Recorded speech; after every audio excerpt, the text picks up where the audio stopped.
synthèse à mi-parcours de la playlist Bourse. Bonjour à tous, mon nom est Jean-Marc Eti, je suis coach en succès financier pour les particuliers et surtout pour les entreprises.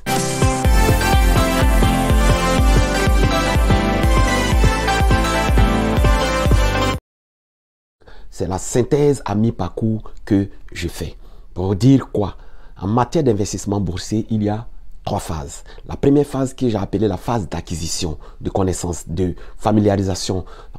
Pendant cette période-là, tu vas te familiariser au marché boursier. Tu vas apprendre tout ce que c'est qu'est-ce qu'un marché boursier, quels sont les acteurs qui participent à ce marché-là, qu'est-ce qui se fait sur ce marché, qu'est-ce qu'on transige, qu'est-ce qu'on achète, qu'est-ce qu'on vend, quels sont les différents types de marchés, à savoir le forex, le marché des devises, le marché des matières premières, des commodities, le marché des actions.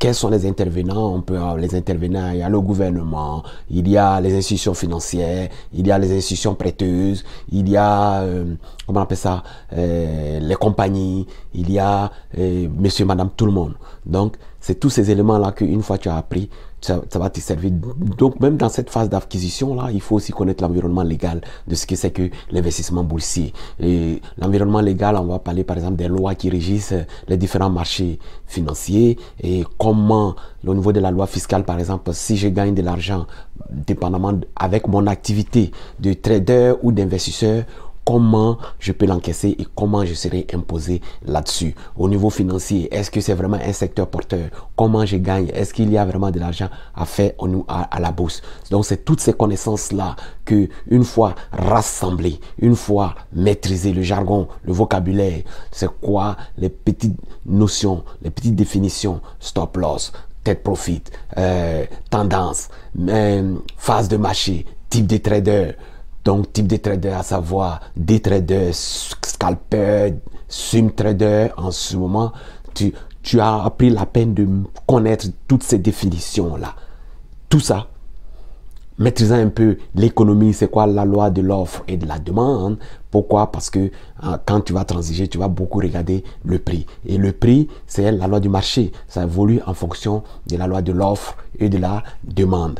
Par exemple, la courbe de l'offre qui a une pente ascendante et la courbe de la demande qui a une pente descendante. Courbe de la demande, donc c'est toutes ces notions économiques là. Il faut suivre l'actualité économique, notamment les news, les informations économiques, notamment des grandes banques centrales. Donc il y a tous ces éléments là, l'environnement macroéconomique et surtout l'environnement financier du domaine de la bourse. Une fois toute cette phase d'acquisition que j'appelle la phase 1 passée, tu vas passer maintenant à la phase 2. La phase 2, pendant cette phase-là, tu vas procéder à l'analyse. De toutes ces informations, de toutes ces connaissances que tu as eues, tu vas procéder à l'analyse. Et dans cette phase d'analyse, il y a 2 étapes. Il y a l'analyse fondamentale et l'analyse technique. L'analyse fondamentale va te permettre d'aller en profondeur. Si peut-être tu es investisseur, même si tu es trader, aller en profondeur sur le produit financier que tu veux trader. Si c'est des actions, l'action de l'entreprise que je vais trader, c'est quoi l'entreprise? C'est quoi sa mission? C'est quoi les insiders de l'entreprise? Qui est son PDG? C'est quoi le secteur d'activité de l'entreprise? C'est quelle est la tendance dans ce secteur d'activité, l'industrie dans laquelle l'entreprise évolue? Est-ce que c'est un secteur porteur? Est-ce que c'est un secteur en maturité qui risque de disparaître bientôt? Est-ce que c'est un secteur tendance, c'est-à-dire qui suit une mode et qui est passager, excusez. Donc c'est tout ça là qui va consister à l'analyse fondamentale, qui va te permettre aussi, pendant cette phase d'analyse fondamentale, tu vas étudier les ratios. Est-ce que cette entreprise sera rentable dans le temps? Est-ce que cette entreprise partage des dividendes? Est-ce que si je compare les actifs et les passifs de l'entreprise, on peut dégager une marge bénéficiaire nette? Est-ce que les capitaux propres de l'entreprise sont trop ouverts? Est-ce que c'est trop souple, c'est trop facile? Est-ce que cette entreprise partage véritablement de dividendes? Donc, ça, c'est l'analyse fondamentale au niveau de la phase 2, qui est la phase d'analyse. Ensuite, tu vas procéder maintenant à l'analyse technique. L'analyse technique, c'est l'étude graphique, c'est-à-dire comment se comporte le prix de l'entreprise. Excusez-moi, il fait un peu plus chaud. Je vais me déplacer un peu. Comment se comporte le prix Donc, c'est le comportement du prix sur les différents graphiques sur le marché. Tu vas voir que cela est représenté par des petites barres que dans le jargon financier et dans le jargon de la bourse, on appelle souvent, très souvent représenté par des petites barres qu'on appelle des bougies, des candles, des bougies japonaises. Donc, tu vas voir, tu vas passer à l'étude du prix, comment le prix se comporte, à la veille de certaines informations, à l'ouverture du marché, à la fermeture, à mi-journée, en overnight, c'est-à-dire lorsque les marchés sont fermés, comment le prix se comporte, tout ça, c'est pendant la période de l'analyse technique que tu vas prendre la peine de découvrir, d'analyser le comportement du graphique, comment il se comporte. Est-ce qu'il a tendance à monter? Est-ce que cette graphique a tendance à baisser? Est-ce que cette graphique a tendance à faire du surplace? Donc ça, c'est la phase de l'analyse technique. Et donc pendant cette période-là, c'est ce qui va se passer. Ensuite, une fois que la phase 2 est passée, on tombe à la phase 3. Et la phase 3, c'est la phase de pratique que moi j'appelle la phase d'acquisition de compétences. Excusez.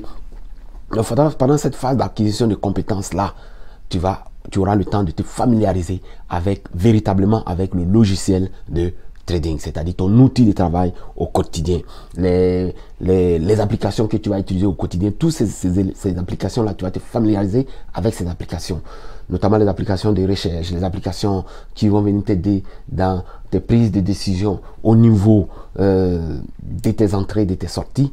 Donc, tu auras le temps de te familiariser avec le logiciel. Tu vas pratiquer le logiciel. D'abord, donc cette phase de pratique se divise aussi en deux phases. La phase théorique et la phase virtuelle et la phase réelle. Donc pendant cette phase virtuelle, là, tu vas te familiariser à l'outil. Tu vas chercher à rentrer en position, sortir de ta position, couper tes positions, augmenter tes quantités. Tout ça, tu vas apprendre. Et pendant cette phase d'apprentissage-là, tu auras le temps de mettre en place ton plan de trading et un journal de trading que tu vas suivre à la lettre. Donc, pratiquer ton plan, pratiquer de façon théorique, pratiquer, de sorte à ce que tu deviennes comme un robot à l'exécution de ce plan de trading-là. Une fois cette phase de théorie passée, tu vas maintenant utiliser le vrai argent. C'est ce que j'appelle la phase de pratique réelle. En ce moment, le plan que tu as pratiqué pendant la phase théorique, tu vas le pratiquer avec du vrai argent. Si tu réussis à faire du bon rendement, si normalement toutes ces étapes suivies à la lettre jusqu'à ce niveau où nous sommes, si tout a été fait correctement, normalement, tu ne devais pas avoir de problème. Tu devais être un trader constant et rentable. Merci de m'avoir écouté ce matin. Abonnez-vous à la chaîne, partagez, likez, postez des commentaires, invitez tous vos amis à s'abonner. Parce que comme je l'ai dit, cette chaîne est une chaîne bibliothèque où je vous donne les vraies informations financières. Merci de m'avoir écouté ce matin. Passez une excellente journée.